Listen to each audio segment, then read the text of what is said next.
Madam Chair, we're ready to go. Thank you. The time is 7:02 p.m. on Wednesday, December 10th, 2025. I'd like to call this Accessibility Advisory Committee meeting to order. The town of Aurora acknowledges that the Anishinaabe lands on which we live and work are the traditional and treaty territory of the Chippewas of Georgina Island, as well as many other nations whose presence here continues to this day. As the closest First Nation community to Aurora, we recognize the special relationship the Chippewas have with the lands and waters of this territory. They are the water protectors and environmental stewards of these lands, and as a municipality, we join them in these responsibilities. We further acknowledge that Aurora is part of the treaty lands of the Mississaugas and Chippewas, recognized through Treaty Number 13, as well as the Williams Treaties of 1923. A shared understanding of how the rich cultural heritage that has existed for centuries and how our collective past brought us to where we are today will help us walk together in a better future. Now we'll approve the agenda. May I please have a motion to approve the agenda as circulated by Legislative Services? I'll second it. Moved by Wendy, second by John, I saw. Okay. I'll call a vote. All in favor? Aye. That carries. Are there any declarations of pecuniary interest? I see none. May I please have a motion to receive the meeting minutes of November 12th, 2025? Moved by Marilyn, second. Yep. By John. I'll call the vote. All in favor? Aye. Yes. Aye. That carries. We have no delegations this evening. So moving straight to our matters for consideration. First, we have the memorandum from Exhibitions and Collections Coordinator on the Community Reflection Space Concept Plan. So we're going to hear from the report author, Michelle Johnson.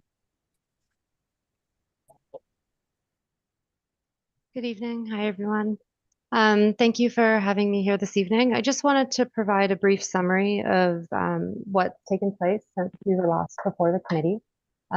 We came before this committee, it was January 10th of last year, 2024. And at that time, we were seeking input on the location for the reflection space. We brought forward a memo that identified a few different locations and sought the committee's input. We also sought input from the community at large, as well as the Parks Rec Advisory Committee and some other stakeholders, including the York Regional Police and Oasis Bereavement Group. We took all of that engagement and compiled it into a report for council that was before a committee of the whole in June of 2024. And at that time, we put forth the recommendation that Town Hall was to be approved as the location for the community reflection space. That was in line with some of the top choices of this committee for various reasons. It was hard to arrive at consensus throughout all the consultation, but for numerous factors, Town Hall was selected by staff and was approved by council to be the location that we were to go forward with and start designing what the space could look like. So we're very excited to be back before you this evening with a 30% design.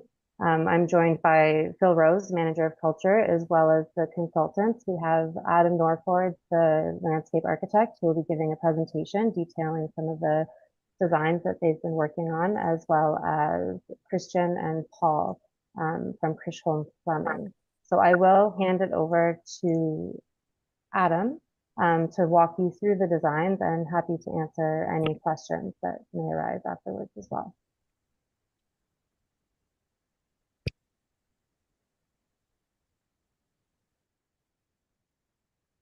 Does that mean I'm on?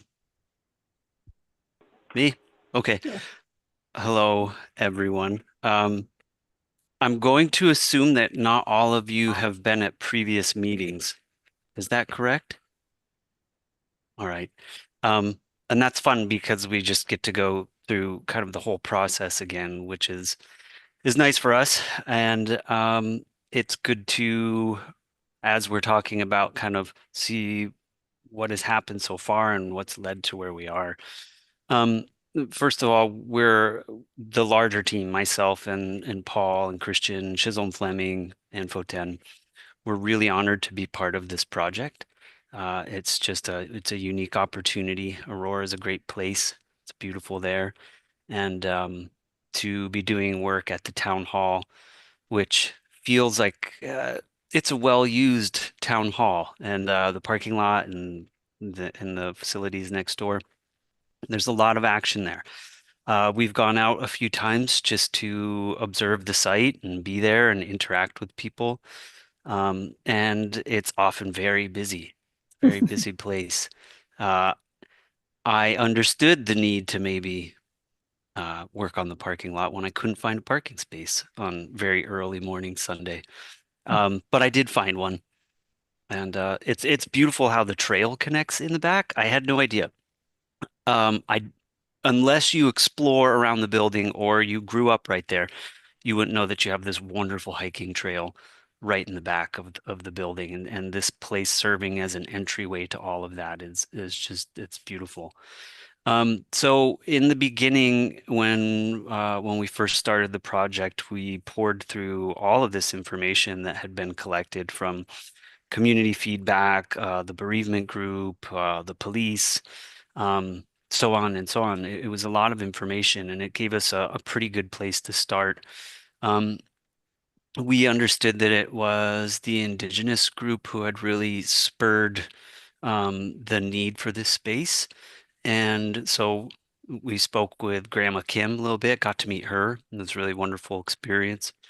But then we looked at census data. Who lives in Aurora historically, and who lives in Aurora now? What does the community kind of look like? That's just a basic tool that we do to understand places a little better, stuff that might not be obvious. And it was apparent right away that it's a multicultural place. There are people from all over, all over Europe, all over North America, all over the world seem to be represented a little bit here and there in Aurora. And so when we were, with all of this information, we were trying to come up with a narrative or a concept that could start to begin to give us some sort of form that we could make sense. So I'm going to pull up a first drawing here. And it always takes me forever to figure out how to do it on this program. Please let me know if you can see my screen. Can you see it? No. Screen. Oh, because there we go. Then I have to click share. Yes. Great. You could see it. You can see the drawing? Yes. Okay, Yes. oh, and then I just shrunk it. Okay. Apologies. So the concept that we finally stuck with that seemed to make sense was this idea that there are many rivers who have brought us to this place. Even though we come from different places and we come from different backgrounds and different experiences, all of these rivers eventually join in this pooling space down here, and this would be our central gathering space.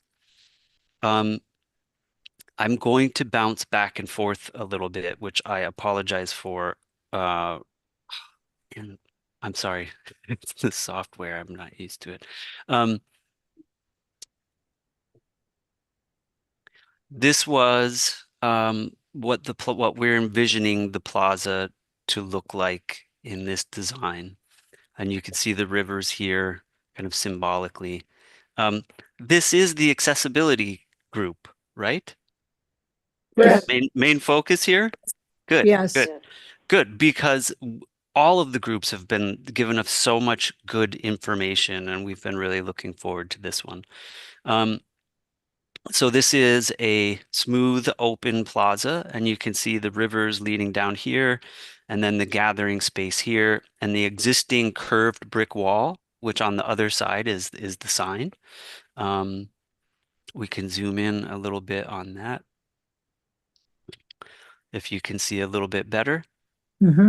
And In the middle here is a platform. It's a circular platform. It's seat height. So you could see there's a bunch of teenagers sitting on it right now. And we've included this in the design because it's very simple and it's multifunctional. So let's say the mayor wants to come speak or the leader of a group that's gathering here. They can step up enough to be above the crowd and speak, but not necessarily up on a big stage.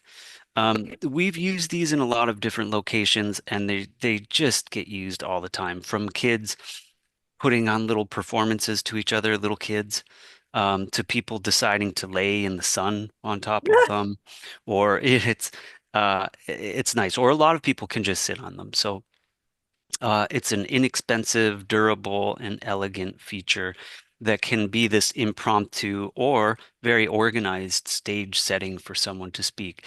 We know that there are the important flag raisings that happen here. Sometimes officials speak. Sometimes the head of a group who's using the building will speak. So this is another way that they can do that. And just to be clear, I'm going to bounce back now to the drawing. We would be looking at the stairs right here. That's kind of the view. We're standing here and we're looking down this way. So you could see the columns and then the corner around this side here. We are not intending or planning to do anything to this covered area. It's very useful space as it is. And we didn't want to decrease the carrying capacity. So how many people could use the space? We wanted to keep it at a reasonable amount, which it's still quite a bit. We used a metric of 1 person per 0.9 square meters, knowing that teenagers and family members will stand closer than that, and just various other people will stand much further apart. But we come up with around 450 people utilizing this covered space over here, and the large circle here, and all of this area here. But one of the things that we were cognizant of was, and it's something that really struck me when I came and I started photographing the site, is the building is very nice. It's a nice piece of architecture. It's well designed. It's well built. In the early morning or late in the day, the bricks just light up with the sun. They glow. But the landscape surrounding it didn't. It almost seemed like an afterthought. It didn't carry on that same level of thoughtfulness that the building did. So on one hand, we wanted to soften the space and make it something more interesting from a landscape design perspective. But we also saw that it was very hot. And so any way that we could start bringing some shade into that area as well. So I'm going to bounce out again. And over here in this area, 2 different people. One of them was very interesting. She had to be in her late 70s and she grew up in the town. And I just said good morning to her on this corner. And we were talking about this space over here. And she had said since the building was built, she's never seen anyone use this space. I'm well aware that there is the mechanical and the utility area over here behind the fence, and there's the employee door. We know those are important to keep. But we wanted to explore opening this up and having a little less pavement where it's not necessary, and having some beautiful native and designed landscaping and maybe a little bit of shade over in this area and some places for people to sit. Because I did notice that some folks were coming from the neighborhood and walking down around here all the way over to get to the hiking area, and vice versa. Some of them were coming out at different times of day and they would go that way too. And one of the things that I was sitting over in this area, and I noticed that people kept emerging because there's a bit of a hill there and you can't really see what's on top of it, but people kept emerging onto the sidewalk right here. And it was, of course, because there's a crosswalk and people from the neighborhood are crossing over to the site at the stop sign right here. And I was thinking to myself, wouldn't this be a great access point for the community center, even just to get more flow through traffic, because it is a community center and bringing more people from the community into it would make sense. And it was brought up in one of our meetings that there used to be a set of stairs there. And I guess at some point the stairs were removed, but we were thinking that this would be an excellent place to have an accessible ramp in the area for two reasons. One, that it allows people from the community, regardless of mobility issues, to be able to get down here safely.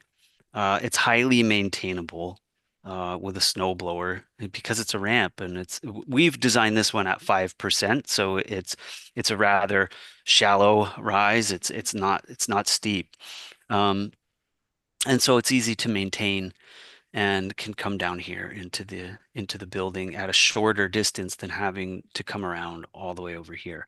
Now, we did provide an alternate to this. You can see here, there's no ramp. And instead, we just put a path through this mound area. It's definitely option B for me as far as what I think is a best design. We already have people, and access for people to come this way over to the center of the building. And cutting through this mound it takes away from the area you're creating within here.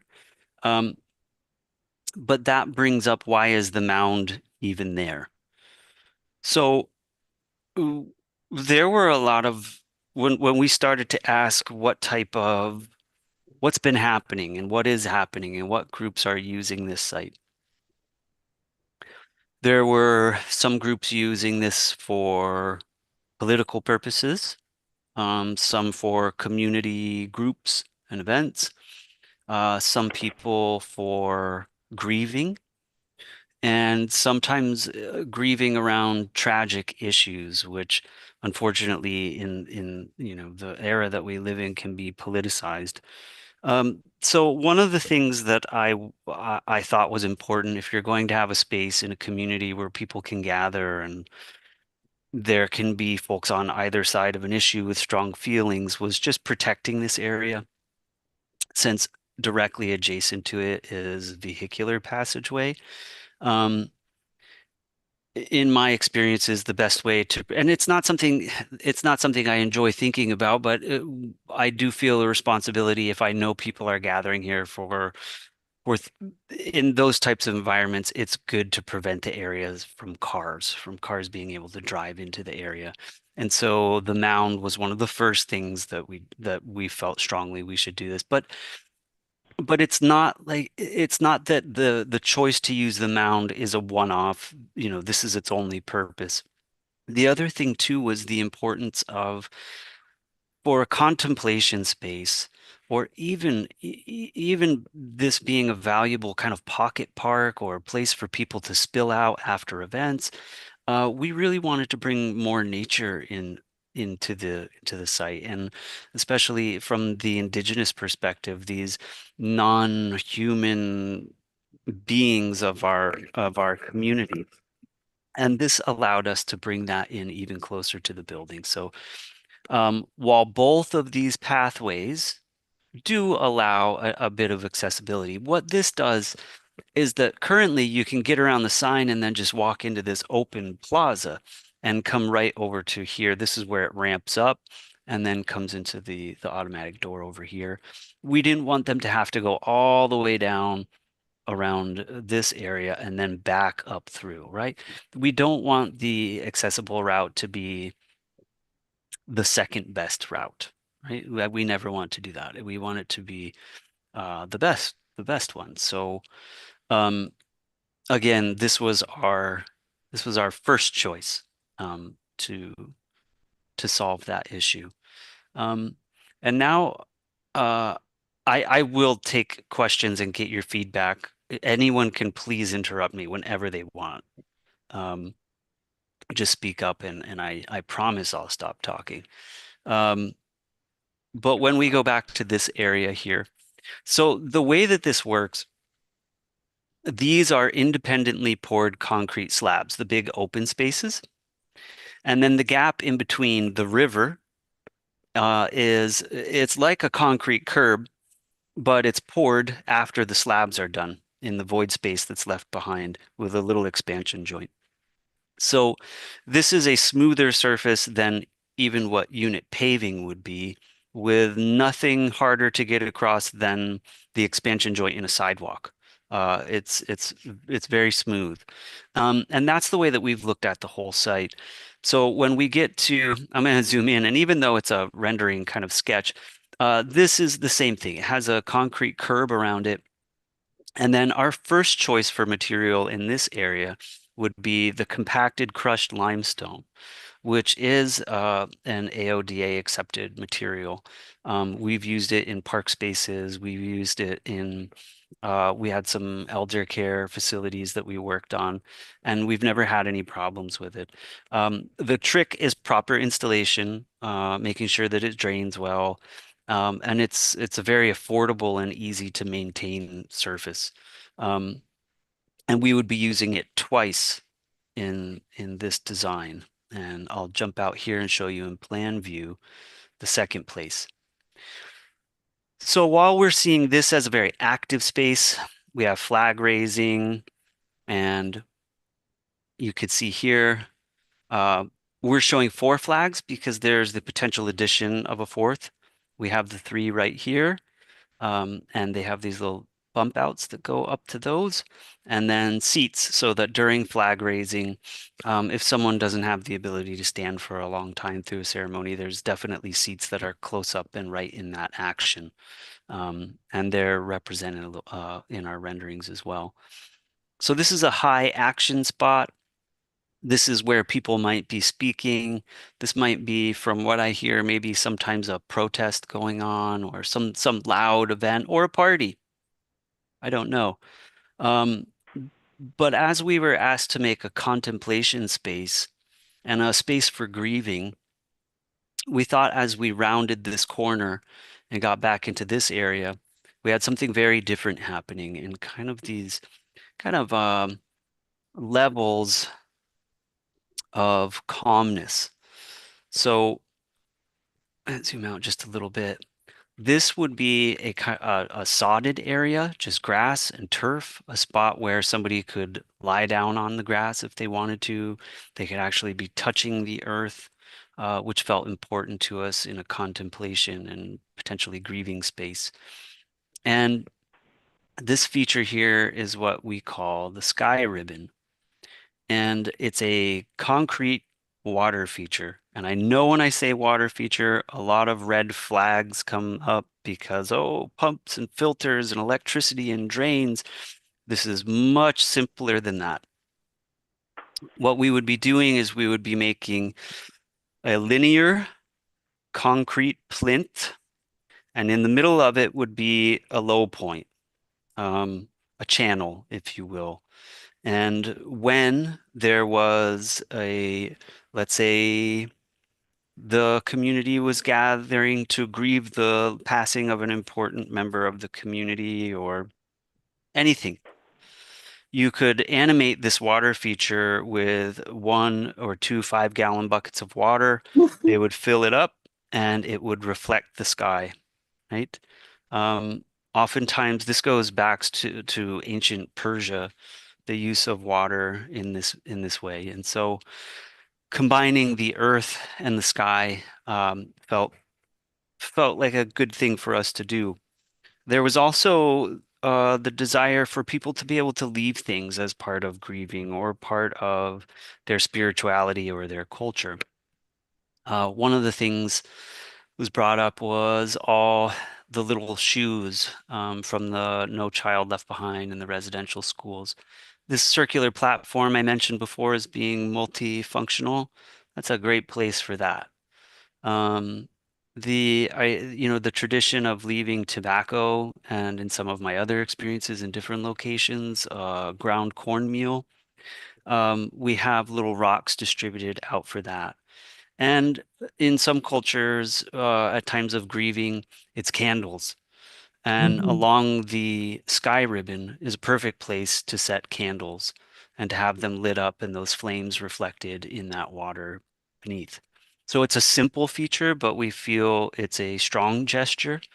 And it also ties these three spaces together, 1, 2, and 3. 1 is the place for people to gather together. There's some benches, and it's where the sky ribbon starts. But the sky ribbon passes out of this area, and it goes through an uninhabitable space. And by that, we just mean we're going to plant the whole thing with forest understory native plants, mostly forest grasses. So a little meadow of grasses. And then there is an evergreen wall with a gap in it, which leads to the more private grieving space. Now, keep in mind, this is all accessible through this concrete walkway over here, right? So someone can come from this right on all one level. They can come out into here if they want. They can go back, and they can pass through and go into this grieving space. So this grieving space, or this personal contemplation space, is removed, not just by distance, but also these delineated zones of calm. And this, again, is where we would be proposing to use the crushed limestone to have even though it's a pavement, it has a very natural feel to it. And then with some beautiful smaller flowering trees around this area. And I'm going to jump to our little representation that we made of this. And it's taking a little bit. Sorry, it somehow it shrunk.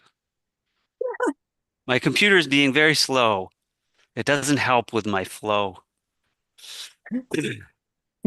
Okay, there we're getting bigger. Okay, so this is a little bit of a collage. The guy from Parks asked me if this was a screen for videos, and I said no, that's just to show you basically where the sky is over in this direction. The focus was on the built things down here. So you could see the benches facing each other and the spot for people to sit and be on the ground, be on the cool grass. Okay, and back here you could see the vegetative wall with the door, the passage. Now the sky ribbon, we're part of it and we can be around it. We can place our candles here, but eventually passes beyond to a place that we can't reach. So symbolism and narrative having a form in what we're building and what we're laying out here. So the red box. One of the things that was brought up to us from the bereavement group was the wind phone. If you've never heard of the wind phone, you're in good company because I hadn't either. And so we looked it up, and lo and behold, there's an international wind phone map you can go to online, and you can find wind phones all over the world. And there are multiple here in Ontario. It turned out we're working with another group in Wheatley, Ontario, down on Lake Erie. They have a wind phone there. I didn't even know. But what it is, it's basically people set up a phone booth. Sometimes it can be like the old British red phone booth. Sometimes it's a little hut with a phone in it. And the phone, it's there. It's usually the traditional dial-up phone that you hold, but it's not connected. It's not connected to electricity or the phone. And originally, it was set up because people thought it might be a spot where someone could come and be alone and maybe talk to someone who has passed. And they found that it's been quite useful. Obviously, maybe not for everyone, but for some people, it's been a helpful tool in grieving, or at least particular moments in that. And so it was requested that we consider adding a wind phone to the design. So I'm going to bounce back one more time. this wind phone rests in the forest meadow that no one can reach. It has a little pathway out into it. You can get in the wind phone and use the wind phone.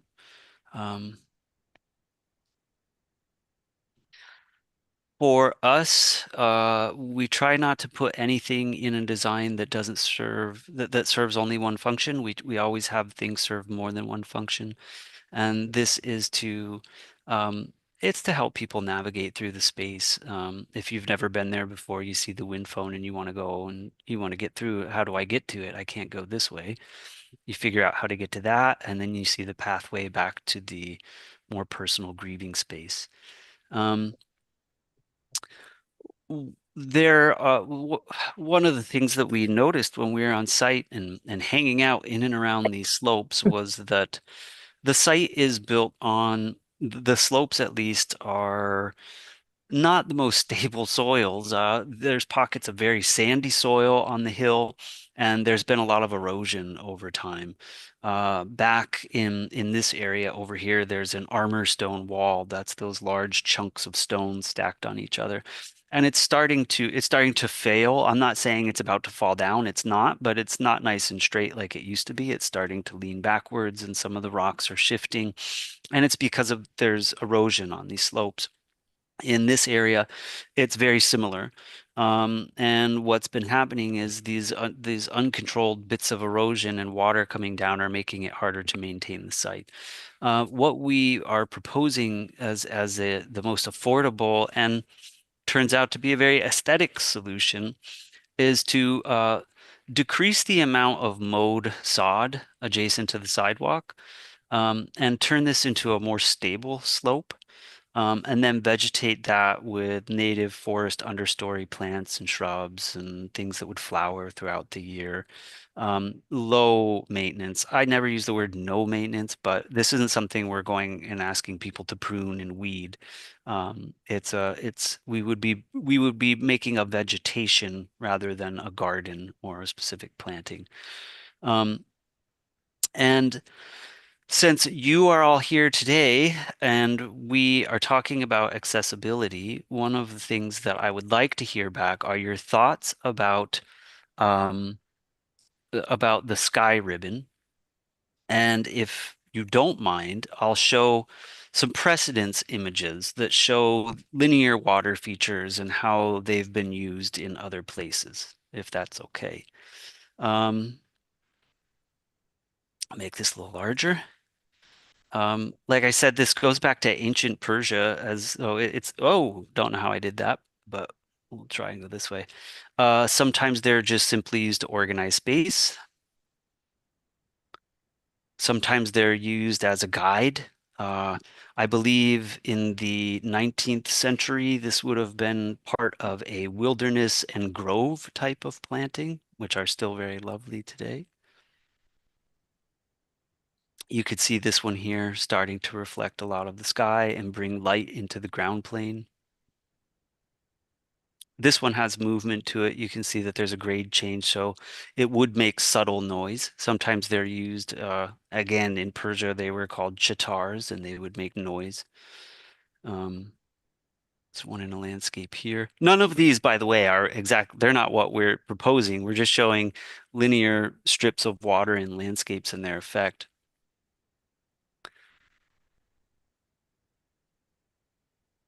And let's see, I'm going to take this one away.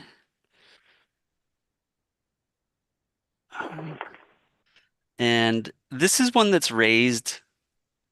I'm not a huge fan, and I don't think we would raise it this much. And it does have this, it's a water feature. So it has this pipe coming out that pours water into it. This is not the way we'd be going. But as a visual aid, it was going around, we were discussing, well, if we're going to use this as a place for people to put candles, all people should be able to place candles, not just, and so from a chair or, wheelchair riders, what's a good height? What's a good height to go down? If the basic seating height is around 18 inches or 45 centimeters, halfway. We did for several reasons. We wanted to raise it up so it was a feature, right? It wasn't just a sunken strip in the ground that fills with mud or leaves all the time. So yeah, we wanted to hear your thoughts on that as we think about it. And any questions would be great. I'm going to take a sip of water. Now's your chance. Make me stop talking. Okay, before we go to questions, may I have a mover and a seconder to put the item on the floor for discussion? I can't see everybody, so moved Joanne will by. move. Okay, thank you. And seconded by Marilyn. Second it. Marilyn? Okay, thank you. That the memorandum regarding the community reflection space concept be received and that the Accessibility Advisory Committee comments regarding the community reflection space be received and referred to staff for consideration and further action as appropriate. Greg, would you like to speak to this item before we go to questions? No, I've already spoken to it, but I will let the committee provide their feedback first. I just wanted to say thank you, Adam, for taking a lot of the feedback that was presented earlier. I can see a lot of the feedback has been reflected in these drawings already. So I just wanted to say thank you for that, but I will turn it over and allow the committee to provide comments. And thank you. You know, that's what we're here for. It's we're pushing the pens around, but it's a community effort, and all the feedback is really appreciated. So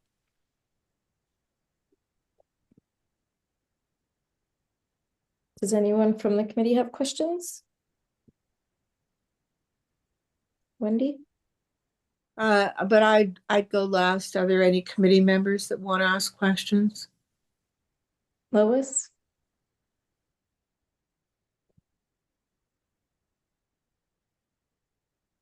Sorry, Madam Chair. There.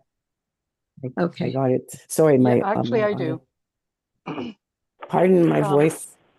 Is there any, Oh. is this accessible and usable in the winter? yeah, that's a good question. So our last meeting had to do with maintenance. How do we maintain this? My first question was, how do you maintain it now? And the goal is to have, obviously, the access to the building is always going to be accessible. So how do we do that? This is no different than a sidewalk other than its shape. It's the same materials. It's level. We're not going to use a snow plow. That wouldn't be helpful. But there was the discussion about using snow blowers, which would be great. We have a lot of snow loading over here. It would have to snow a lot for us not to be able to carry the snow mounded up over on this vegetation again. And in the last presentation with parks, we talked about, we had a list of plant material and examples of them. It's native stuff that a lot of it is dense, low growing shrubs, because there's this concept, it's called crime prevention through urban design, and it just means safety, right? We don't want to make everything hidden. So while I talk about this spot and I say this is a private grieving space, it's not that no one can see into this, right? There are spots, this is a big hill. Any spot you can see into it from somewhere. We're just talking about making peaceful, secluded spaces. But this vegetation it's native stuff. It's not spindly, like it's not Japanese maples and things like that. Where we're saying we can load snow, we can really load snow, and it's not going to damage the plant material, right? It's stuff that would have been used to growing in Canada and being under a snowdrift. So with the snow blower, we can blow snow into these areas and clean out this area as well. And then the question came up, well, what about this area? Do you intend on removing snow from here? I think that's we're building an instrument. It's up to the community and the staff here at town hall to ultimately decide how to play it, we're getting as much feedback as possible, like what deliveries actually need to come in through what doors and how do we not impede the day-to-day workings. I've seen people take a snowblower to their grass. When the ground's frozen, it doesn't matter. But when it doesn't snow that much, yeah, the people with their boots on are going to go out here by the water feature and sit on the bench, and the other people are going to go here where the snowblower is gone. This area would just let it snow on it. Let it snow. Shovel out or snow blow the path to the sky phone. And then the same thing in this area. And then lighting will be decided once the final design is done. Yeah, Like we've been Flush talking. lighting, above lighting, Yeah, we've so been on. talking about lighting this up. So because obviously right now it's only, well, when we started our meeting it was 7 and it's been dark for 2 hours. So yeah, lighting's is key, and it's a fun element. It's a fun element to add to the design. Thank Lois, you. did you want to ask questions? Yes, please. Thank you. Excuse my voice. I sound like a man right now. I just wanted to ask about the visual indicators that would be used for non-sighted people. And in particular, and I'm just not grasping the concept about the river lines in the pavement or in the concrete. Do they pose any tripping hazards for people with low or no vision? That's the one question. The other question I had is in the other section, around the surface, the grass surface for those who use mobility devices. I know you can go over grass, it's not ideal. And it can pose problems if it's longer and such. So you said at the end there's that stone, but that doesn't give a person choice, right? If are there any considerations to that? Excuse me. Well, Lois, to answer your last question first, there hasn't been consideration of that until now, until you bring it up, because so far everyone has been okay with that being grass to get to that. And is there something you could think of that would be a good solution to that? Would it be to make a pathway right out to the tip to the front of it like this? And if so, could it be, let's say, rectangular stones or concrete pads together that go out to that? What is it that you think would be a good solution there, if not I think grass? to be equitable, there should be some option for folks. And if you're using the stone in the other area, perhaps you use the stone here too to make a path that would bring them, like if they wanted to place a candle or something, that they could still come in that area. Yeah. With ease of travel. Yeah. Just my thought. Yeah, that's good. Noted. And I think that's doable. I just had one other question again. Oh, that would be 4. I think that's your limit. I I'm know. just kidding. I'm just kidding. You should give me limits. You talked about that circular area and you showed the picture of teens sitting around. that Yeah, all area. right. Let's get into the teens. Those Always teens. yeah. So, it's not, I can't really tell from the picture, but it's not a table that legs would go underneath it. They sit on No. the facing outward, right? Yeah. Okay. It's a platform. Okay. It's a platform, and the edge just drops right off. Let's see. It is, I mean, it would be difficult for somebody if they wanted to use it to come out of a mobility device to sit down. They may not. Yep. If it's not really meant for that. But the fact that it's facing outward is good because my first thought is it would be used for lunch. Folks would come out and eat their lunch there. Yeah, it's facing outward because at the edge of it, it goes straight down. Excellent. Yeah, it's a platform. Thank you. Oh, but you have 2 more questions I didn't answer. Your first one was cues for visually impaired. So all the travel paths We'll have, I'm sure you're familiar with the term tactile indicator strip. That's what we call them in our studio, right? So they'll, any place where they're crossing into active traffic, that's where they'd be going. This area over here, you mentioned signage or visual cues, but I'm not familiar with visual cues for the visually impaired. There is a notion to put signage over here, right? And all the signage will be low enough to access it from a wheelchair, right? We don't know exactly what all the signage will be. It's more right now to put anchors so that we could mount a little table or where you can flip it up and change what's inside of it. That's as far as we've gotten with that. And your second question was about tripping and the rivers and the concept. Again, it was finding a form that would make the site make sense to us, and the notion of these. Plus, we knew we wanted to break it up and have some vegetation, have a big tree growing in here for shade, have another tree growing over here for shade if people want to sit out here during the summer and have their lunch on a bench. And this allowed us to make sense of how to break those pieces open. So I'll go back to the to this version here, okay? And again, this is as smooth as a sidewalk.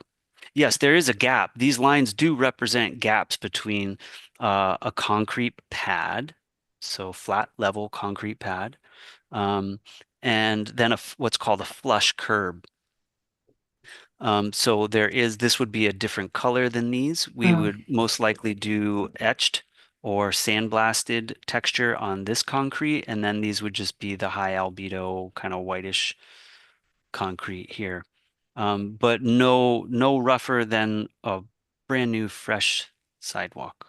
With, So they there all have wouldn't those be a gaps. ledge or anything that could No be. ledge, It's flat. Okay, flat. Yeah. thank you. Mm-hmm.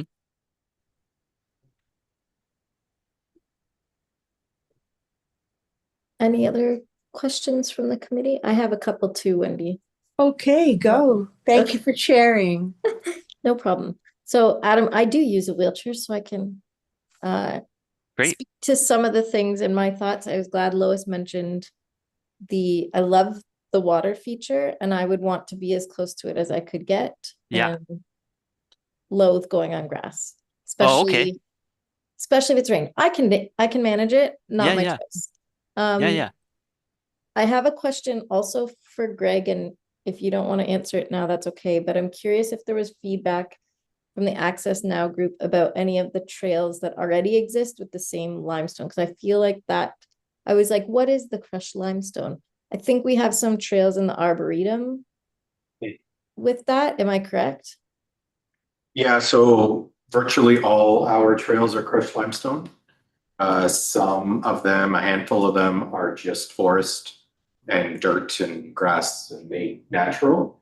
But most of our trails are crushed limestone. So I actually did make a note of that since you brought it up. For the most part, we were good for throughout all our trails. The only challenges, Adam, and I'll share some of the challenges that we had last year as we assessed all our trails with the crushed limestone surface, was erosion. So during heavy rain, as the waters kind of dissipate, they find their own grooves. Our trails are sloped in most cases. So in this case, it'll be more flat. So drainage, for that consideration, shouldn't be pooling and causing the limestone to kind of separate. The other issue was when that does happen, there's been a tendency to kind of replace the crushed limestone with more limestone, and then it becomes extra soft at that point. So as long as the limestone is packed down and hard, there wasn't an issue. But when it becomes softer and wet, then it becomes a little slippery. So those were kind of the feedbacks from last year through our assessments. And I believe Allison answers the question. Yeah. I'll never love something like that versus like straight and smooth. Yeah. Anything that's bumpy is tricky.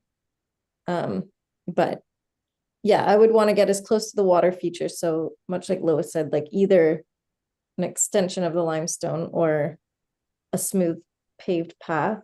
I had the Yeah. same questions about the separation, that those river feature, the element that looks like the river. Mhm. Questions over how that weathers over time, like is it going to separate and create? But concrete and sidewalks already do that. And then I would, this is just a comment. I like the round feature. I can picture wheeling up and putting my drink down and chatting with people around. As soon as you said someone could stand on this to make an announcement, I think, well, what if I'm the one making the announcement? I can't get up there. So like, I like it for certain purposes. And then as soon as you switch to this is a podium, I can't get on the podium and I'm no longer the speaker. But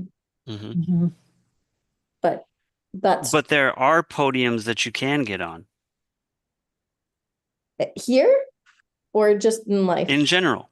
Oh, well, yeah, if people Right? want to get a ramp. Yeah. Right. Right. But a I'm ramp saying wouldn't, that I can't see a ramp going up to, anyways, Mhm. that was just like, that's more, I would say that's more of an events planning mindfulness.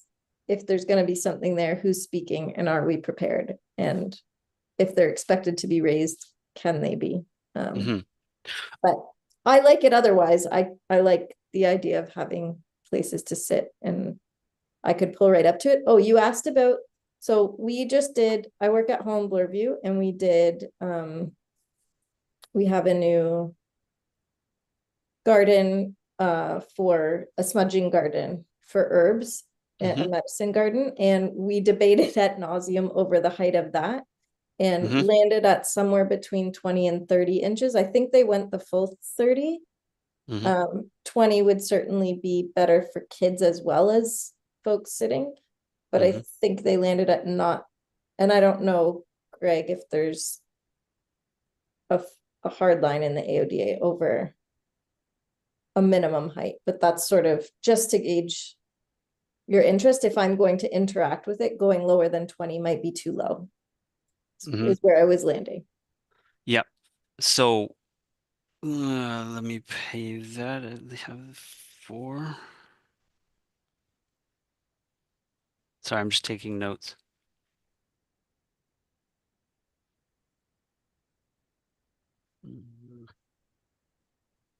Okay, so let's go through these. First one, the circular platform, which can also be a podium. The only thing I have to say to that one is that the idea of podium came up in other meetings as well. And currently, I'm going to go to the plan view. Currently, we have photographs of a politician over here with a platform that they're speaking on over in this area. And that's what's used right now. And it's not just because we have this one doesn't mean that one can't still do its thing. So I'm just adding that there's already an existing platform that gets used in this area and it's over here. I don't know if that one is accessible or not. I don't know enough about it. I haven't seen it in person. The second part is about crushed limestone. When we are designing crushed limestone paths, like on the Bruce Trail, that's one place we've done them, or a conservation area.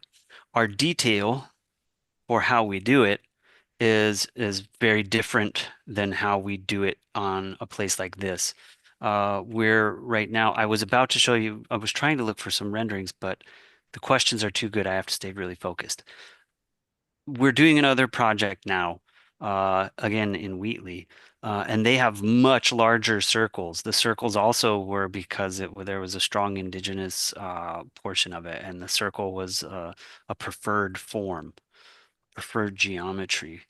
And they are crushed limestone. And we went through the accessibility stuff, and they're much larger than this. And it was the material of choice. But back to the detail of a Parks crushed limestone area and a Plaza crushed limestone area. In parks, we're trying to go long distances, parks conservation areas. We're trying to go really far. And so we try to minimize cost. It's why we'll choose crushed limestone over asphalt for multiple reasons too, environmental reasons. But basically the buildup is much less. So the substrate that we put the crushed limestone on, it's not very deep. It's not, 200, 300 to 500 mils of gravel, right? It's oftentimes it's a little bit of gravel, then some crushed limestone on top of it, and it shifts. And it was mentioned before, it's not always level. Sometimes it's going uphill or downhill, and that's where you get those problems of squishiness and erosion. When we put crushed limestone in an area like this, we do the same buildup, which is going to dovetail nicely into your other question, that we would do with concrete, right? So it's compacted, it's flat. We have a grading plan that's 2%, right? We have a 2% slope, maybe maximum 3, which is 2% is you can't perceive 2%. You would think you're on something flat, right? But water knows the difference and it flows to the downhill side. One of the things that came up from the town landscape architect was the soils. Oh, there's a lot of clay, a lot of, the drainage isn't good. That's why we have heaving. There's a lot of reasons why you have heaving in the pavement, but probably one of them is the soils. And so Chisholm Fleming and myself, we've worked together a lot on very different soils. The most difficult soils. There are no difficult soils. There's just understanding those physics and that engineering on how to make a well-drained platform to make it stable. So the question to the limestone and the heaving, which are both good questions, is that with the proper buildup, we have nice, level, flat, maintainable surfaces and concrete slabs and different concrete pieces that where we don't have one heave up several inches over the other and become an obstacle. One of my best friends is also in a wheelchair, has been for over a decade now. So we go through all the struggles out in the world that most people don't see or perceive. Okay, there was another one. Now we're talking about the height of the sky ribbon. And you had mentioned coming to a conclusion for herb gardens. Was that right? Yeah, Okay. we landed our director of building services couldn't decide between 20 and 30, I think was what he said. And he tried really hard. He asked a bunch of us that work at the hospital our opinions. I think he ended up going 30, which is fine. That's like table height, I think. Yeah, it is. It is. And the reason why those beds, and it can be vegetable beds, herb gardens, anything like that. Typically the best dimension is I'm going to speak in imperial just because all farming stuff is all imperial in my brain. I don't know why. What you're doing is you're trying to bring a work surface up to a comfortable working height. So it should be table height. So from a seated position, you can work on it without having to hunch down, without having to be like this, right? You have to find that work surface height, which is typically table height or a little bit lower. And then it should be no more than 4 feet across because you can reach halfway through, right? These are your standard dimensions. So that on one side of it, I can reach to halfway point and do all my weeding and harvest anything I want. And then from the other side, I can work with the other half. In the case of the sky ribbon, we're not trying to make a work surface. What we're trying to do is make almost, and I try not to step on any landmines with like loaded words, but like it's almost like an altar in this case when we're putting candles on it and stuff like that, right? So it's just placing something down. We're not performing work on that surface. And if it can double, if I can bounce back one more time, I'm a pretty bouncy presenter, I'm sorry. If it could also double as another like seating area, so that 18 inches just slightly below 20, it feels, I mean, because 18 is seat height. So that is your arms reach lower than that, right? Naturally, your arms reach you can set something down or pick something up from that height in a seated position. So I'm just trying to understand balance what the Because I know functionality people is. who don't have the range of motion, right? Who really have very limited movement from Yeah. seated height, but I think Yeah. I understand. Anyway, you've answered that answers the question. Wendy, did you want to ask yours? Thank you. First, Adam, I would like to say after 22 years on council, this is the best presentation I've ever heard. Well, thank you. Well, thank you. I hope you can do some more work for us. I hope so too. I just, for context, the east part of this, very rarely do you see anybody walk on that sidewalk. What you have there is a lot of car traffic. So I don't know if the slope is stable enough, but something to give a little privacy, because some of these people will be deeply grieving. Just some way to cut the noise. Going back to, okay. No, can you go back to the color drawing, please? Yes. Okay. Allison's point about the grass, it looks to me like there's a fairly, I mean, it's a very small area, but it looks to me like maybe that grass can be decreased a bit. We're, hopefully going to have a lot of people in with walkers and wheelchairs.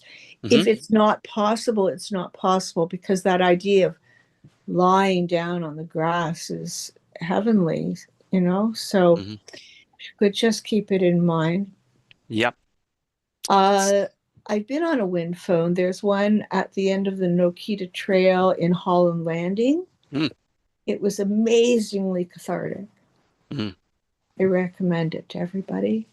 And I know you'll make the path so anybody can get to it. Also, if somebody's in a wheelchair, also that height needs to be considered. Thank you. Thank you, Allison. This space is never used. I've seen it used very rarely, let me just leave it at there, when we had some picnic tables. So this is fantastic.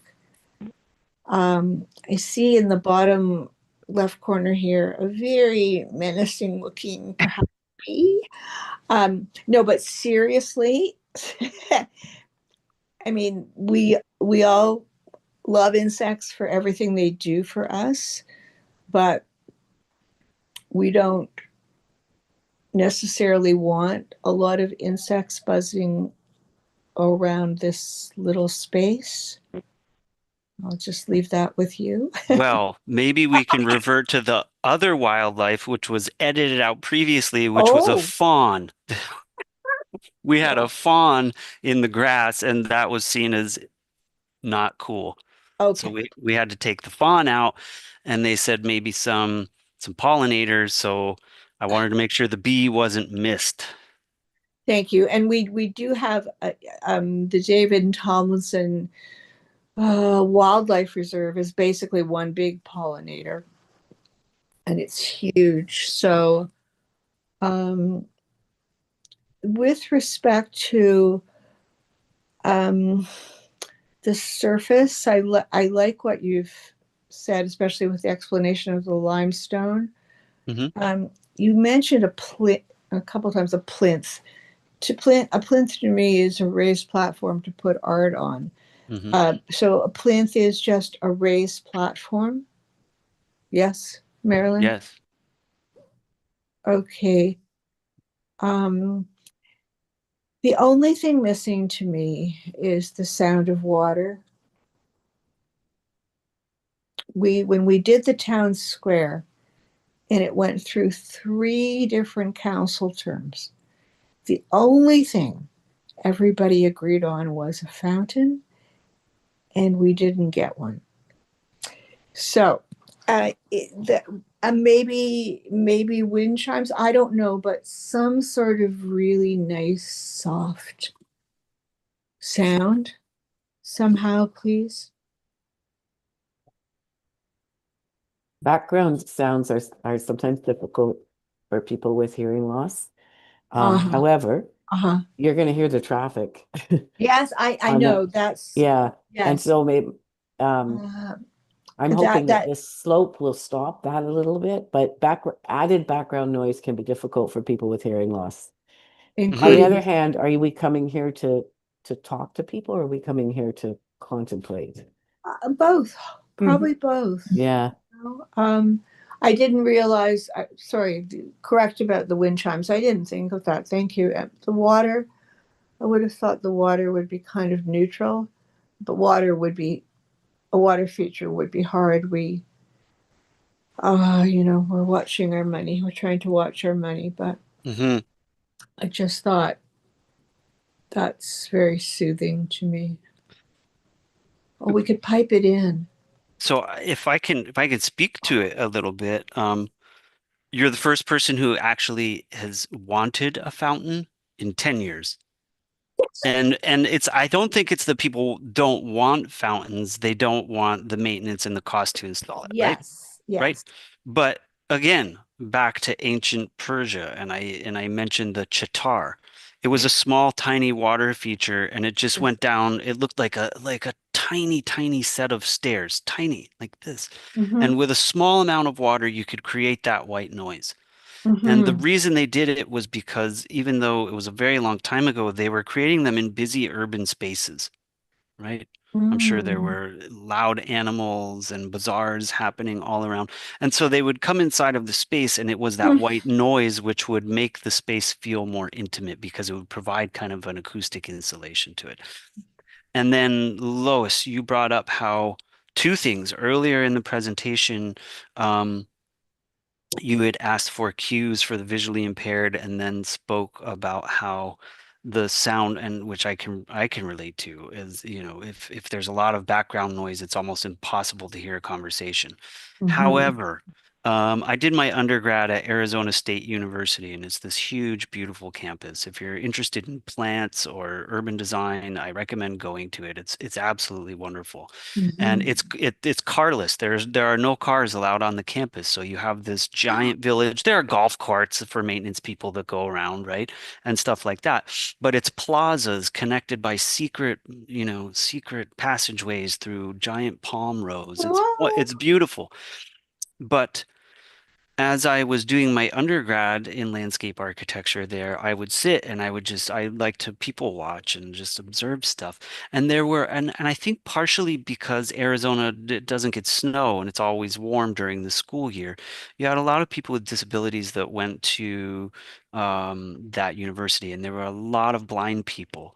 And over the course of going there for 4 years, I recognized that the blind people were navigating through campus by the sound of the different waterfalls at the end, the water features, big water fountains at the end of plazas, because they all had a completely different acoustic signature.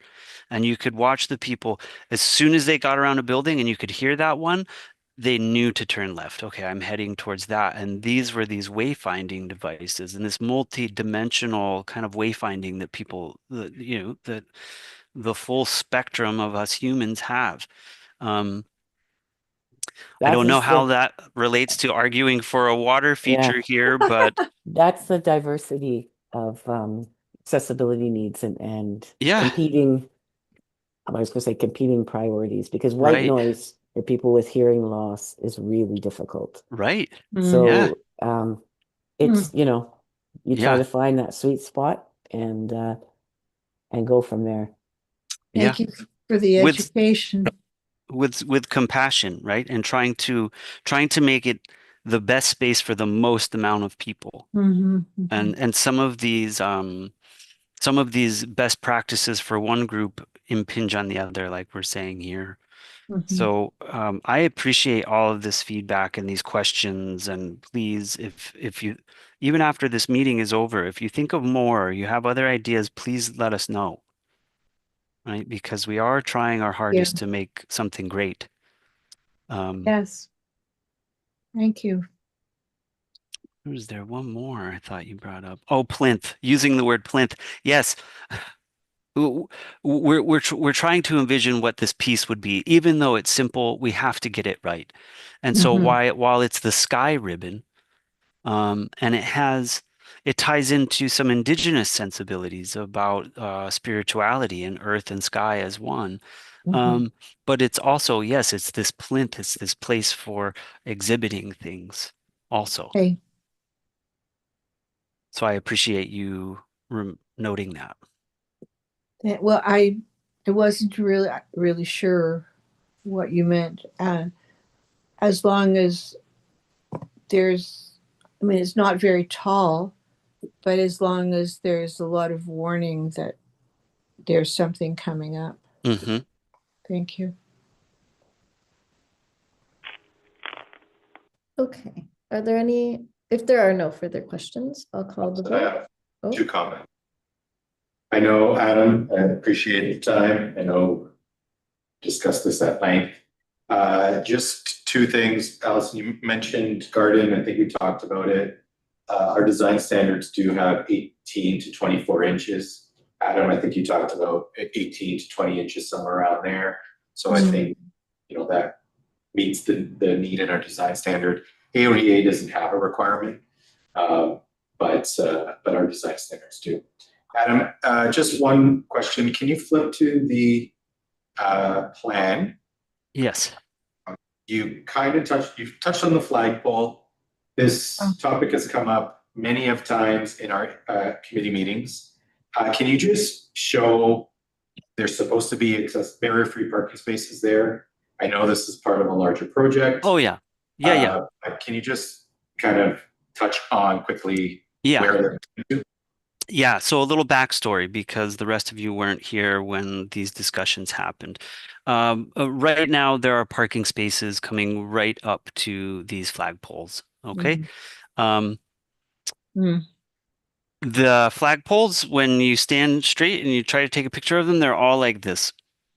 Because inevitably, when you design a parking space right up to a flagpole, somebody backs into the flagpole. It just happens, right? So it wasn't a great plan to start out with, but we don't want to straighten the flagpole just to have it hit again like that. So this was kind of the catalyst of what should we do here? And we know that we want to increase parking, but boy, if we could just move it.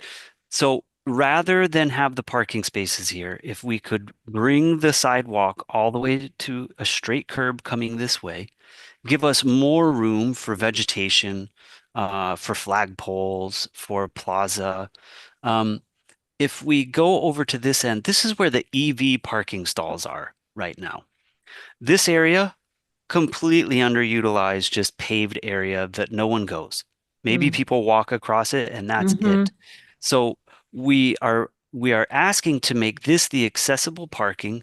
Okay, right here, people can get out to the drop curb and come right into this door here, or get out to the drop curb and come right across into the action over here.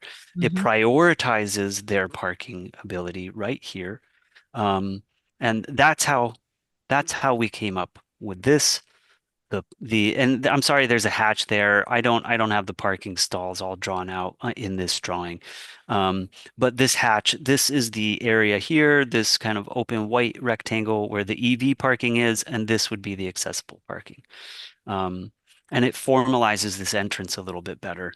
Right? It lets you see, because that's what the building was kind of lacking. That here's this big, beautiful building, and you're asking yourself, how do I get in? Where do I get in? There was no architectural gesture for wayfinding with the building itself. So we thought that this would help resolve that. The flagpole, the additional fourth flagpole is this one here, and these are the three existing. Does that clarify? Yeah, I've seen it. I just wanted to Yeah, thank you. Thank mention you it to for, the committee. yeah, thank you for bringing that up. I think it's a safer location too. Mhm, It's before folks would have to get out onto mhm. the drive part. So well done. Yeah, Well yeah. done. That's all I have. Okay. Joanne, could I ask a Oh, question? yeah. You were talking about the flagpoles. I always think of the main door as the main door. And you're saying that you might be adding another flagpole. So would it not, to me, be smarter to move them away from the parking completely and put the two flagpoles on up on the raised part going in the front, and put the two on each side, and then the whole thing of drawing people into the buildings is right there, and the main stairs could go between the two sets of poles on one side and two on the other. We haven't explored that. There seemed to be a desire to keep all well, let's say all three, because there's been no definitive answer to the fourth flagpole yet. Yeah. So let's say three, but with the option of four. Having the 4 or 3 flagpoles together to have a large enough crowd for ceremonial flag raisings was important, and that's why we had kept them in the same spot. Because anytime we do an intervention like this and we come up with a design, it has to work like a machine and function. It has to perform all of its necessary functions. Like your car doesn't only drive you through the snow, it keeps you warm while you're doing it. So that's why we had kept this here rather than divide the flagpoles up on either side of the building, even though that would be a good way of symbolizing the entryway. That would be. I find that the two handicap parking spots, they sort of go horizontally, but a lot of people don't realize it, and they come in and they park straight in. And they've been fined one after the other because I've seen them being fined. Yeah. And well, yeah, this will be very clear. To me, to correct that is not very difficult. They take a yellow some paint and paint the arrows going east and west, instead of north and south.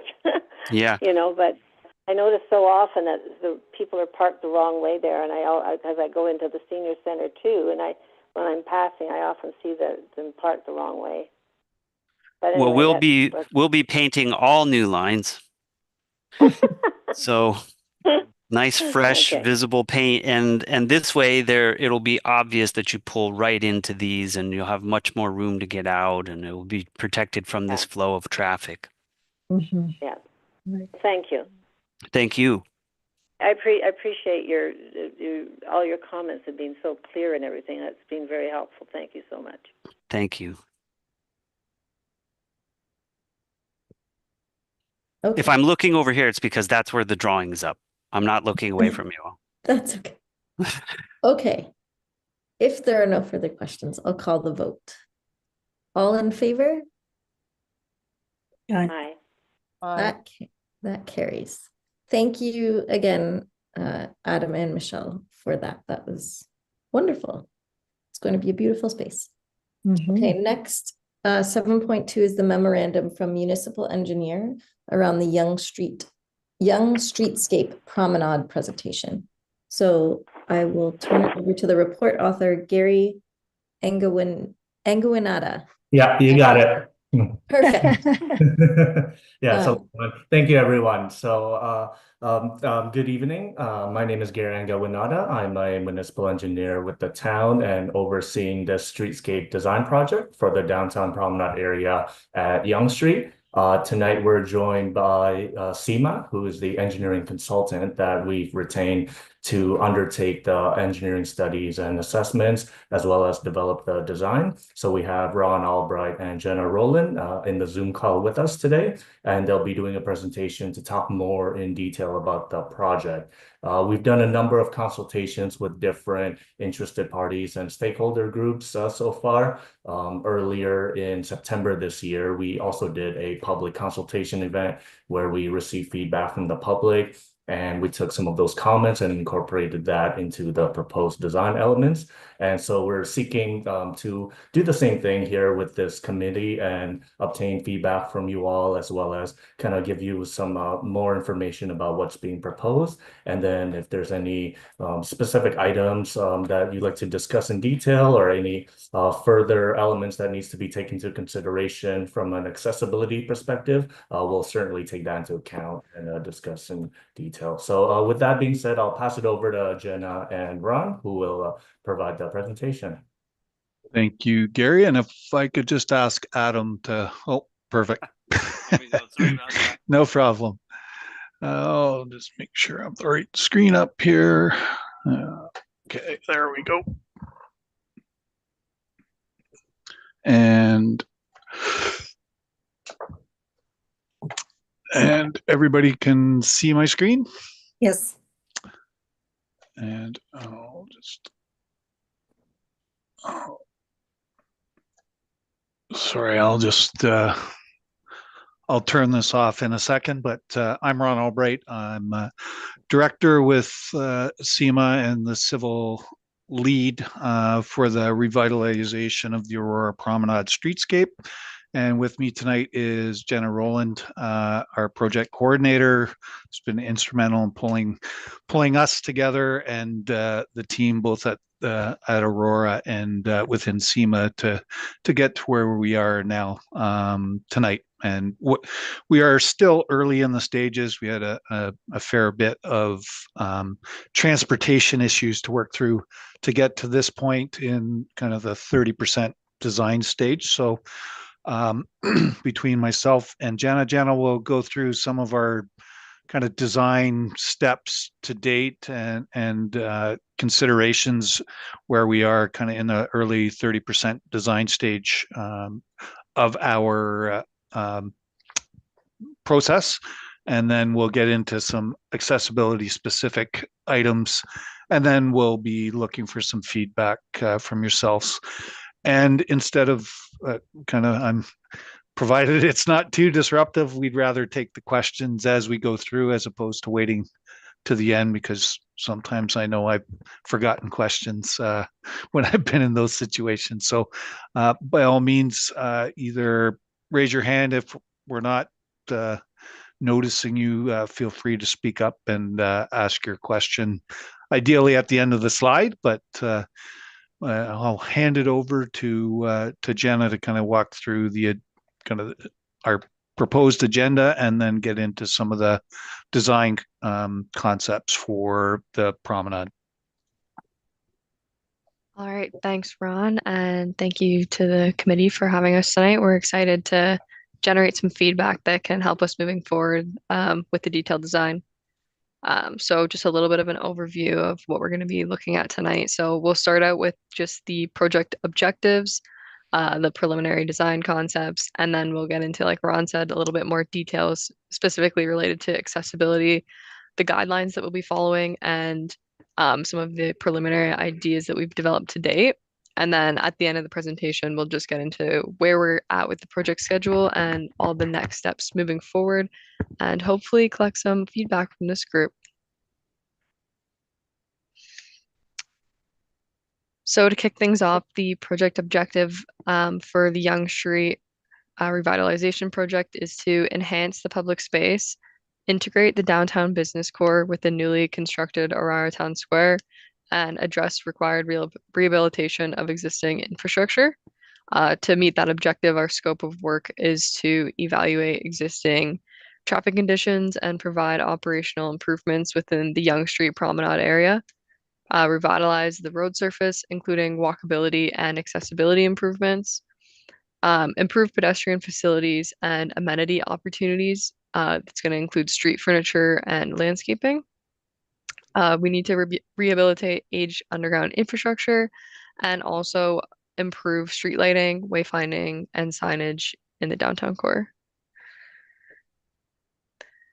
Through our 30% design process, we started off by looking at background materials developed to date by town staff and also conducted field studies to guide our team through detailed design. So the image that you're seeing on the screen is kind of SEMA's first crack at the design process for Yonge Street. So an overview of what you're seeing here is a 2-lane asphalt roadway configuration with lay-by asphalt parking areas.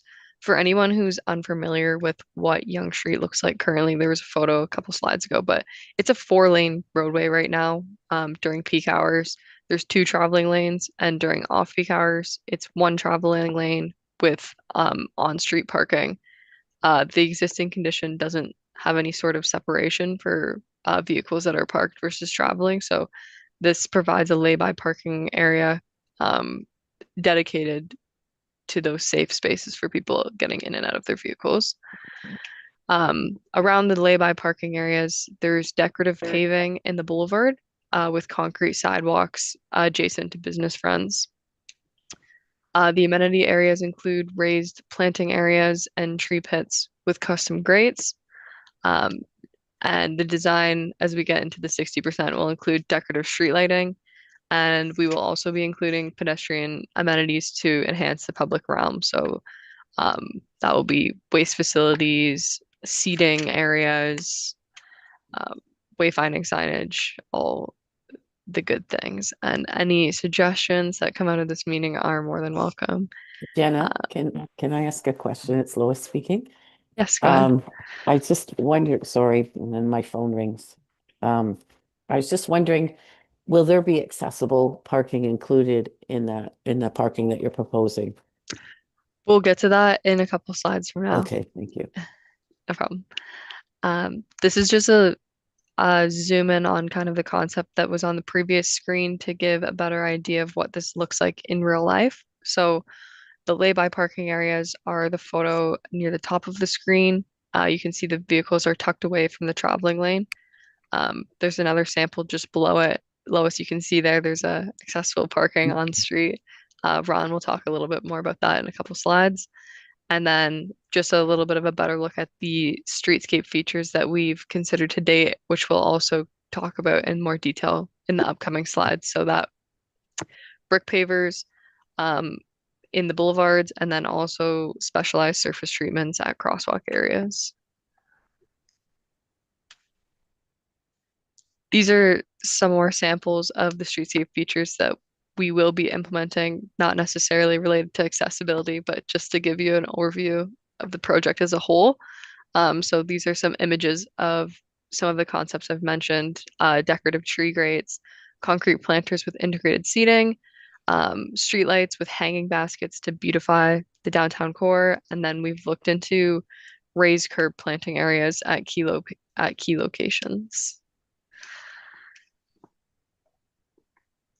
These are typical sections, so a slice of the plan of what this would look like if you were standing on the street looking down. So you can see it just gives a better image of the traveling lane. This is a sample where we have lay-by parking on both sides. So we can see in the image that it's separated by a mountable curb, and then there is a barrier curb which provides vertical separation between the parking area and the walking areas. If we do implement on-street parking, the barrier curb that's shown there, which provides a vertical edge between the parking lane and the sidewalk, will be dropped to ensure that there's no step required for anyone that's parking in an accessible space to access the sidewalk. And this is a different section of the plan. So this is what the cross section would look like, where we have amenity areas on both sides. So instead of a parking space, these are the pedestrian focused areas where there's going to be amenities. So you can see in the image, there's seating, there's some landscape features, there's lighting, and these are kind of the places where we're looking to have people gather and enjoy the downtown core.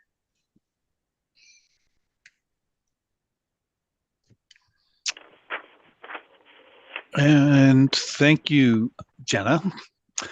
And from here, we'll get into kind of the accessibility focused part of the presentation with how is accessibility being considered in the design. Obviously, we are looking to the AODA regulation as a main guideline, as well as gates, which provides many good solutions to address accessibility and design of public spaces, as well as the Town of Aurora's own accessibility design guidelines. As we go through the design, these will be used as kind of consideration to make sure that we are following necessary standards and regulations to address accessibility for all users. How is accessibility being considered? The main focus really is accessible in the pedestrian realm. So pedestrian signals and intersection crossings are a major obstacle in many cases. So a full, the biggest, I guess, the biggest change that has come out of our traffic review was the preferred alternative does include the full signalization of the Church Street and Yonge Street intersection, which would be again a full signalized intersection with audible signal tonal indicators, as well as the regular tactile plates and the proper ramping to deal with again accessible crossing to meet AODA standards. These signals will also include push buttons that would have, in addition to the toned indicators, would have the tactile surfaces for visually challenged individuals as well. And again, heights and separations would all be to AODA standards. In addition to the new intersection or signalized intersection at Church Street, we would do an assessment or in the process of doing an assessment of Moseley, and we would also look at the intersection of Wellington to ensure that again, all the current standards are in place at those locations and be incorporated into the final design. And just at the bottom, there's an example of the kind of the tonal audible signals with the tactile indicators, and then the tactile plates on the ramps. And then again, the required white edge line, but also that what could be incorporated within the crosswalk as well to provide some better character to the street. Okay. And then surface materials.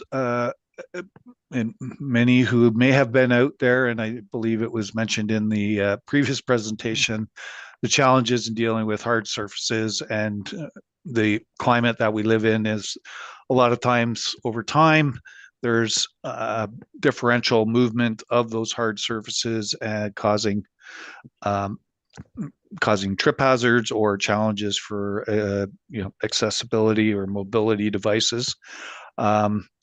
As part of the overall streetscape plan, an entire revamp from building face to building face. Essentially, there will be proposed brand new 2-meter wide concrete sidewalk with no obstructions, as well as a decorative boulevard with contrasting colors to provide some indicator of the road edge or the parking edge, as well as and that edge could be pavers or colored concrete. We haven't got to the design detail yet, but that is kind of where we're going through with our next phase of work. But and then other applications which you see a lot in Aurora as well as York region is what's called the Traffic XD, which is basically a textured asphalt coating that is very durable, and it provides kind of a decorative colored crossing surface. And the one example here is red, but it comes in many different colors and styles. And we will be looking at as alternatives interlocking brick.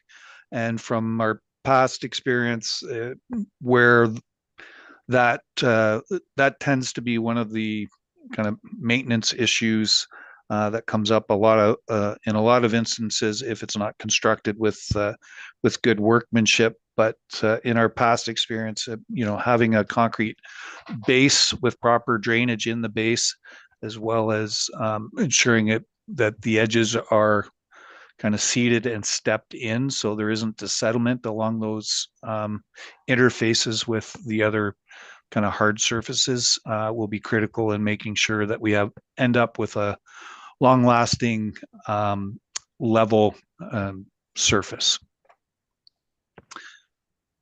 Okay, and then color choices.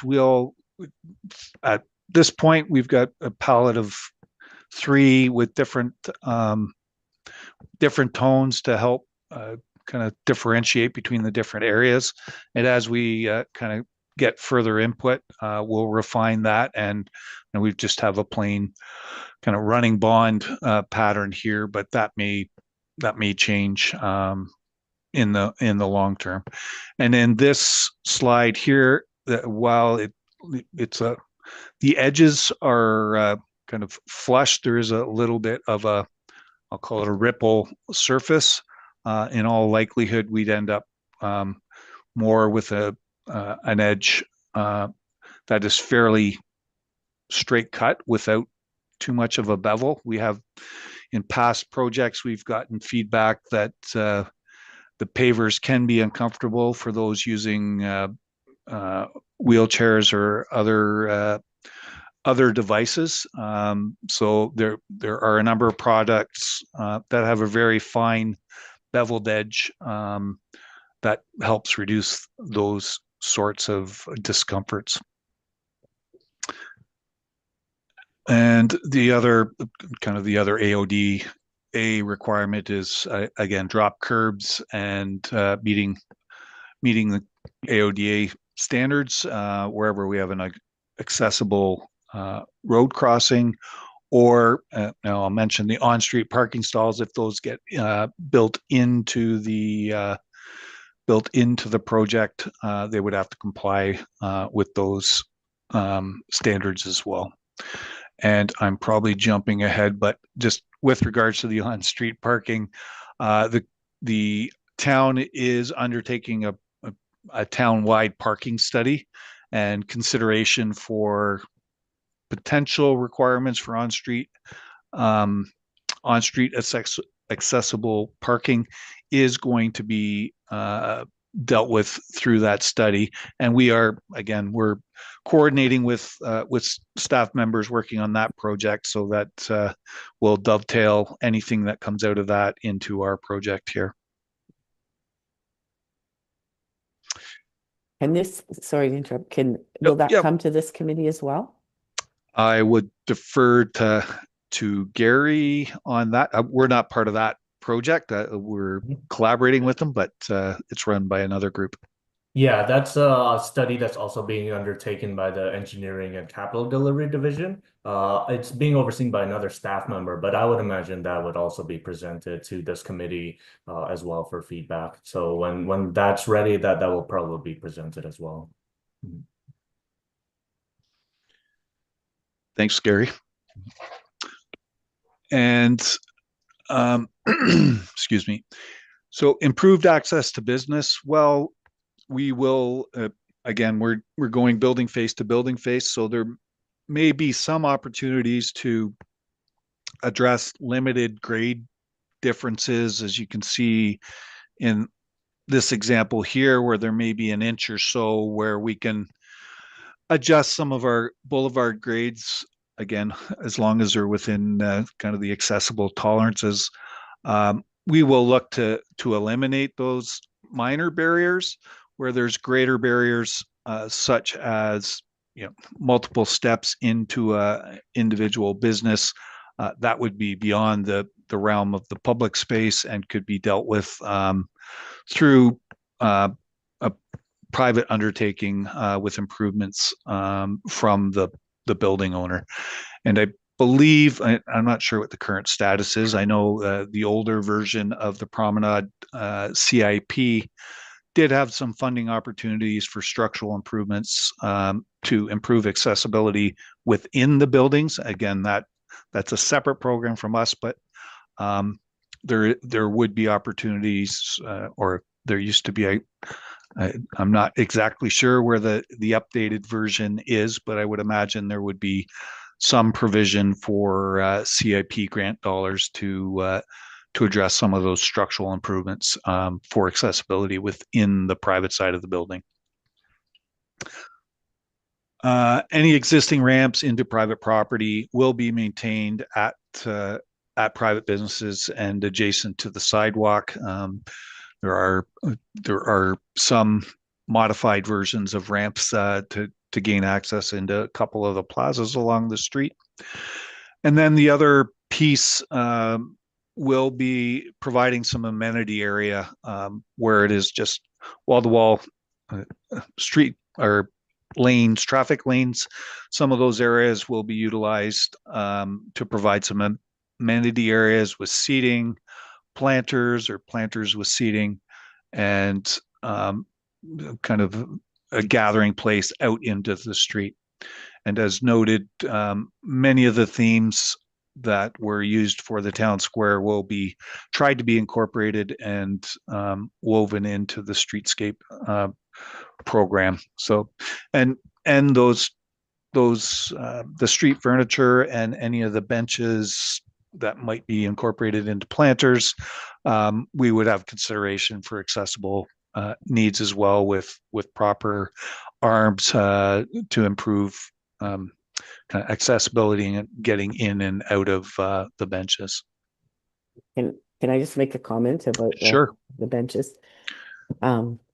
Sometimes it's good not to have an arm on one side, because depending on the type of chair a person uses, they use a chair that doesn't have sides. They can slide sideways onto the bench. So sometimes, like, it's good to have a variety of types so that people have choices. No, that's I usually get the other comment, but I appreciate that, and that input from yourselves is excellent. So we'll consider that when we're looking at the models to be incorporated in the final, kind of the next step of design. Okay, and then back to the on-street accessible parking. So as I mentioned, I knew I was jumping ahead, but I mentioned about the townwide parking study. So we've incorporated in some of our previous designs, Walton Street and Port Hope, and some other locations, different means of getting on-street parking in place with kind of within the public right of way. An example right beside actually Town Hall in the middle here, where they've overpaved the boulevard to get this level, so it's an accessible approach to the sidewalk. There's other examples where it may not be a full accessible side approach, but they've introduced a ramp at the rear of the parking. This isn't one we've introduced in the past. As an example, we found in other locations where they've done what they could to provide some improvement. And then another example, this is in the Port Hope example, where essentially the whole drop the whole boulevard has been dropped to provide an accessible curb along the parking stall itself. So again, as the townwide parking study evolves, this is one of the items that they are going to address as part of that, and depending on the output that comes from there, we'll see how that fits into the Yonge Street portion of it. But as you see here, there is already in the area, there's some accessible parking on the side street at Church. So, okay. Joanne, could I ask a question, please? Sure. I know it's not particularly right uptight with chairs and benches as so much, but the thing is, one of the things I really noticed, because I've been on a cane myself, and I didn't used to be that way, but the thing is, it's really important to me that things that are added have security arms, so that if you're getting up out of a chair, for instance, you have arms on them and not just nothing below. Because if you lower your hands below and then try to get up, you haven't got much to push with. But if you have arms beside you, so even on some benches, I would think that it might be even better at some point on a long bench to put at least a handle in the center. And then if people have a way of getting up, and like if you're on a regular chair, sometimes they will move if you don't have those arms to push down on. So I don't know. There's just things to consider when you go to different areas. But that's one thing that really stands out to me, because I'm in the senior center in Aurora and the senior center in Newmarket, is a number of times people get up from chairs, and if they don't have arms, the chairs go behind them and go away from them when they're trying to get up. And it's very noticeable. And I know in the one choir we have a man appointed just to give chairs with arms on them instead of without the arms for those people that need it. And it's been so helpful. People will say, oh my goodness, I didn't realize that was possible to help me that much. But it really has been helping a lot of people. Thank you. Thank you for that input. And most of it, well, all of our proposed street furniture would be fastened securely to the ground, so they wouldn't have that. But the arm comment again, there are reaching down, especially if you have rotator cuff problems, which I have just developed. Putting down below, so the bottom of where you're sitting is not half as comfortable as having the arms, and that's what I notice so much now. Okay, thank you. Okay. And I'll just hand this back to Jenna. Yeah, but at this point in the presentation, we'd just like to open the floor up. If there's any questions from the committee or anyone present on the call, there are a couple of feedback prompts on the screen, but we're open to any sort of feedback that the group here is willing to share with us today. Can I ask a question? Are you done, like procedurally, I'm supposed to move it to the floor for discussion once you're done the presentation? Well, let me just click through. There are just some kind of next steps comments, so I'll do that, and then we can come back to this slide. Go ahead, Jenna. So I guess just to give a little context of where we are in our design right now. So we're wrapping up the 30% submission. As I think it was Gary noted earlier, we have hosted a public information center and gathered some feedback from the general public, which we're using to refine our design moving forward. So that will be we're aiming for a 60% submission in the spring, with a final design at the end of summer next year to start construction in 2027. And this just also summarizes what we were just saying. So the next steps for our team will be to document and respond to comments from interested parties, including the group here today, and then use those comments to further refine our 30% concept through detailed design and finally we'll get together a tender package to put out for construction. And just want to thank everyone, and we'll let you do your procedural obligations and we'll come back to comments. Trying to follow the rules. Okay, may No I problem. have a mover and a seconder to put the item on the floor for discussion? Thank you, Lois, and seconded by, oh, I can't see it. Marilyn. Marilyn, thank you, Marilyn. Okay, that the memorandum regarding Yonge Streetscape Promenade Presentation be received, and that the Accessibility Advisory Committee comments regarding Yonge Streetscape Promenade Presentation be received and referred to staff for consideration and further action as appropriate. Greg, do you have anything to speak to the item before we ask questions? Again, I will allow the committee to pass first. But once again, thank you, Gary, Ron, and Jenna. I've already been part of the first initial bid and attended the public information sessions as well to provide the support and comments, which have all been addressed here. So I will turn it over to the committee to provide your thoughts. Then I'll add anything if needed. Okay, any questions? I do. Marilyn? Yep. Okay. As a pedestrian walking across Yonge and Wellington, I find it very dangerous. And I've been in a couple situations where cars have just missed me. Now I have, I am legally blind, but I do know that I see these cars before they see me. Is this a time to talk about, is it a lighting issue whereby cars can still turn if they don't see anybody? Or like maybe, you know, or is it something to do with this project? Bad drivers. That is, again, it could be lighting. It depends if it's happening during the day. Yes. It's not a lighting issue, and I would probably agree with the comment that piped up in the back as far as the bad drivers. Many of the one thing that may come out of our design, that we also, in addition to the Church Street, in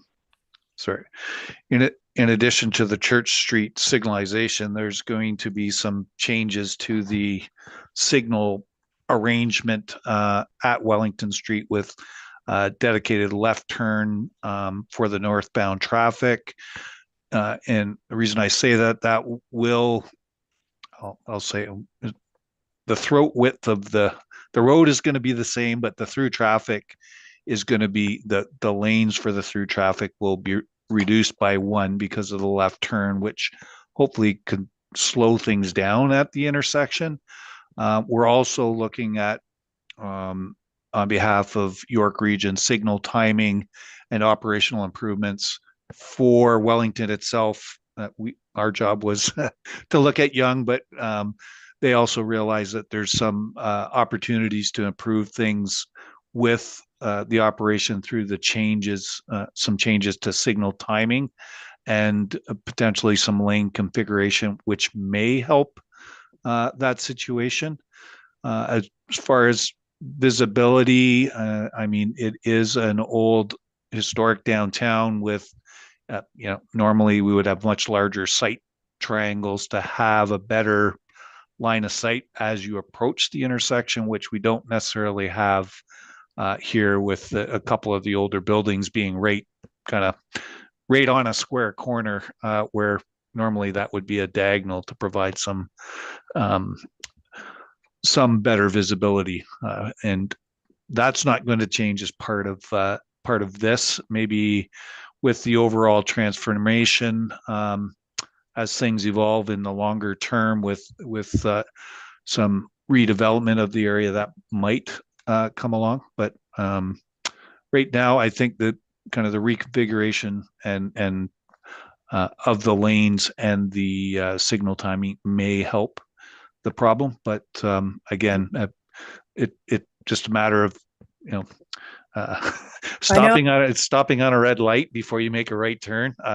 Some people still don't know that that's the law. You're supposed to stop. Or pedestrians first, if it says go. Yes, exactly.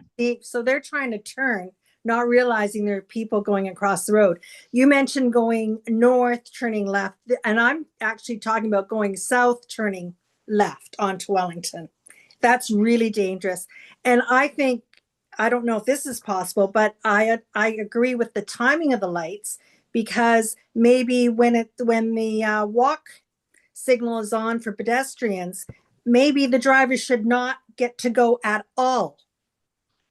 Yeah, I just wrote that down with regards to the signal timing. There are phases that would allow for the pedestrians to go first with a hold on the car traffic for a few seconds to allow that person to advance. So yeah, it might be there now for a few seconds. It has to be a little longer.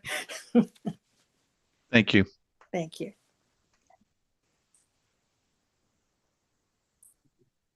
Any other? Oh, Lois? Just a few things. You mentioned on an earlier slide about using gates and AODA and Aurora's own design guidelines. I just want to make sure that when there's a difference in the level of accessibility, that the highest level of accessibility prevails in your choices. Sometimes the guidelines are at the base, AODA only, and some of them are higher. And I would ask that you use the highest level of accessibility in those guidelines. You also asked about surface treatment. I think the most contrast is best for people with low vision. And there was one more thing. I've forgotten now, so I'll stop talking. Thank you. Thanks, Lois. Anybody else? I know I have a few questions, but. And I actually have a question, and it's on here as a prompt, but just wayfinding, just as part of what we're going to do, it likely would tie into the same sort of theme that has been incorporated into the town square, but wayfinding and other projects we've done, consideration for both the kind of high visibility and properly sized lettering on signs is one thing for kind of visibility, as well as providing the tactile direction. Again, we would look at some wayfinding for, if you're at Wellington, maybe for the town square, or if there's other, as we go through this and develop the wayfinding, other wayfinding signage to direct people. Is that something kind of you would find beneficial for this corridor?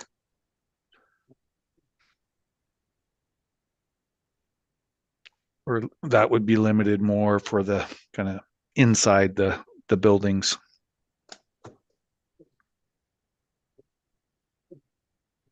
So Ron, I can chime in on that one.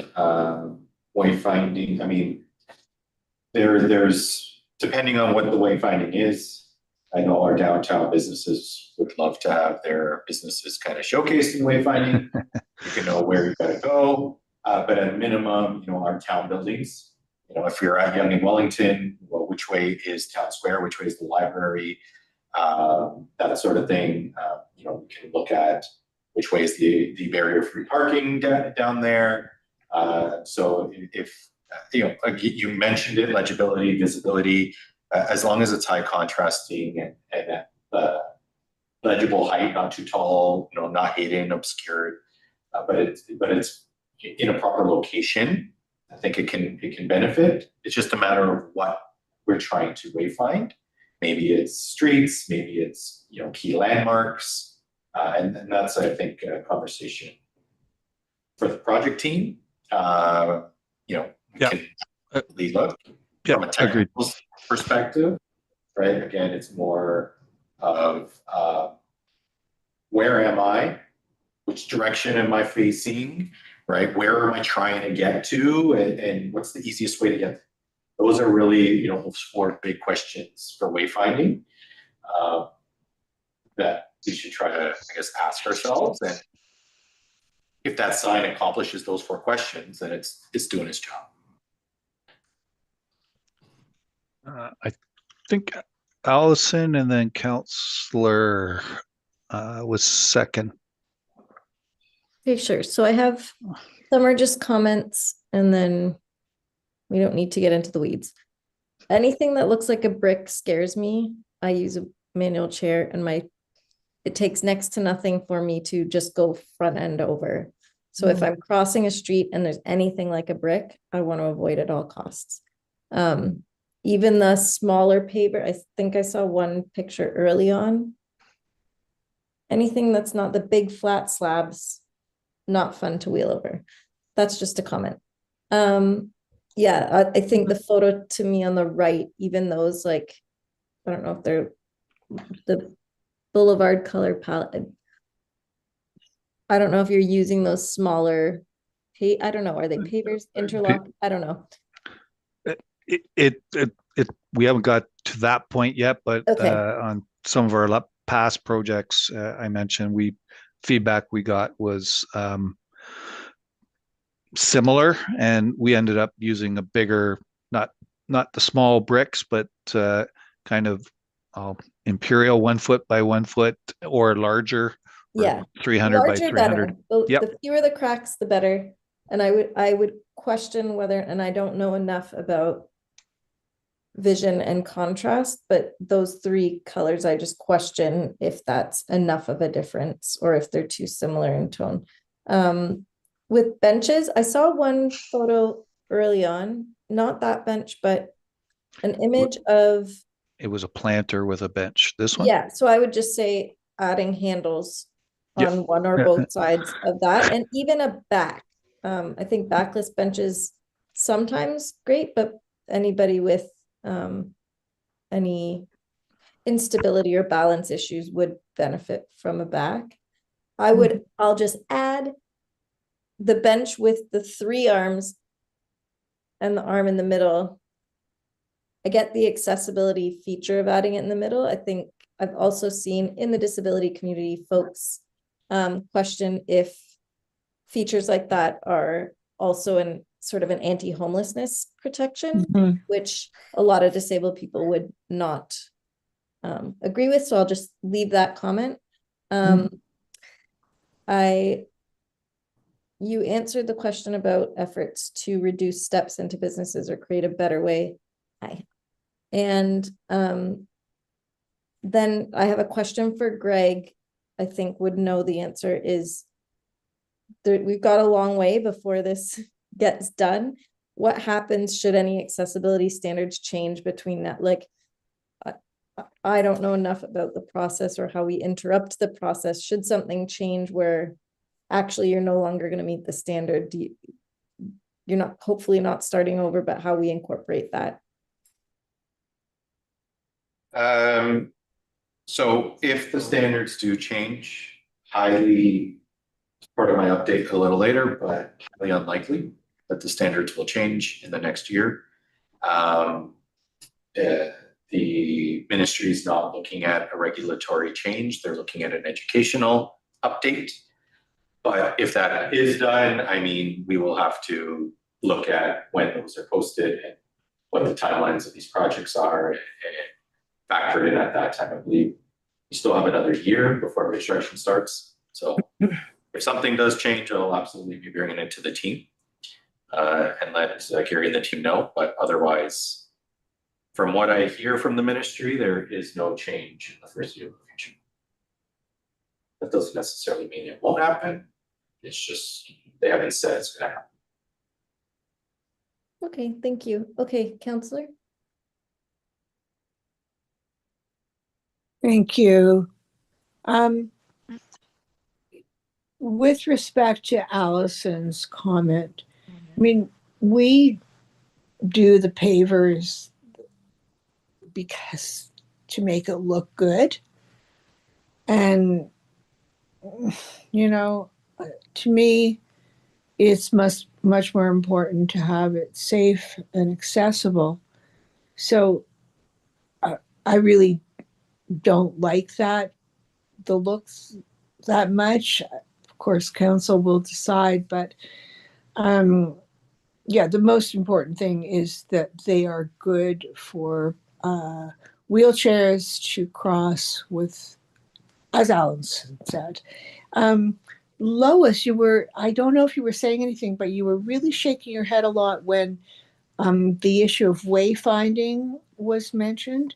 Did all that head nodding have a specific comment behind it? I just was thinking that wayfinding has to, and this is where it's hard, but it has to accommodate everybody, right? So including newcomers to Aurora who may not speak English, so we need to use plain language, that contrast and simple language, and in obvious places and in big enough things. So I was just agreeing with all that was being said, but yes. And just to add to the legislation question, Alison, often when they declare new legislation, there's like a 2-year wait until it's effective or something like that. So anything that's occurring at that time by law only has to reach the original level of accessibility. We can work with the groups to see if we can make changes to increase it, I would think.